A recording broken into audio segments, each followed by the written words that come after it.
সময়ের সঙ্গে পাল্লা দিয়ে বাড়ছে হামের সংক্রমণ। প্রতিদিনই হাসপাতালে ভর্তি হচ্ছে নতুন নতুন রোগী।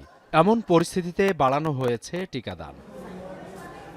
হামের সংক্রমণ বাড়ায় সরকার দেশব্যাপী জরুরি টিকাদান কর্মসূচি শুরু করে।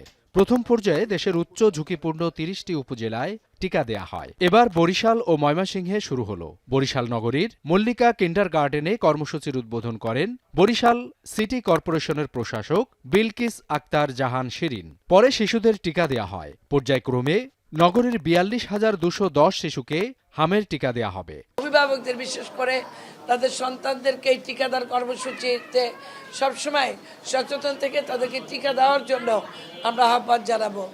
হামের সংক্রমণ কমাতে ময়মনসিংহ সিটি কর্পোরেশন এলাকায় শুরু হয়েছে জরুরি হাম রুবেলা টিকাদান ক্যাম্পেইন।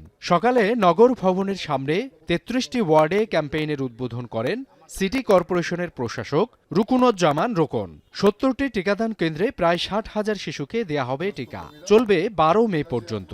এতদিন খুব টেনশনে ছিলাম, আজকে থেকে টিকা দেওয়া শুরু হয়েছে। মহামারী থেকে আমাদের রক্ষা পাওয়ার জন্য এই টিকা দেওয়া। আমরা এখন আশ্বস্ত যে ইনশাল্লাহ এই টিকাটা কার্যকরী হবে।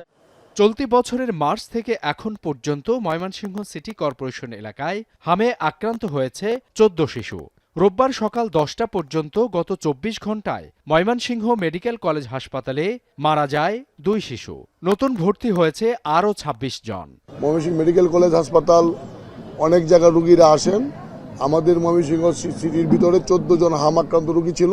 আমরা ১৪ জনকেই চিকিৎসা দিয়ে তাদের বাড়িতে ফেরত পাঠিয়েছি।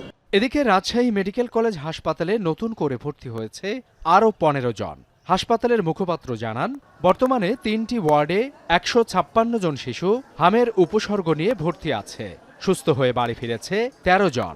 রাজশাহী মেডিকেল কলেজ হাসপাতালে আসা রোগীদের বেশিরভাগ চাঁপাইনবাবগঞ্জ, নওগাঁ, পাবনা ও নাটোর সহ আশপাশের বিভিন্ন জেলার। এছাড়া জ্বর ও ঠান্ডা কাশি সহ নানা রোগে আক্রান্ত হয়ে দেশের বিভিন্ন হাসপাতালে বাড়ছে আক্রান্তদের ভিড়। সাবিত সারওয়ার, এখন।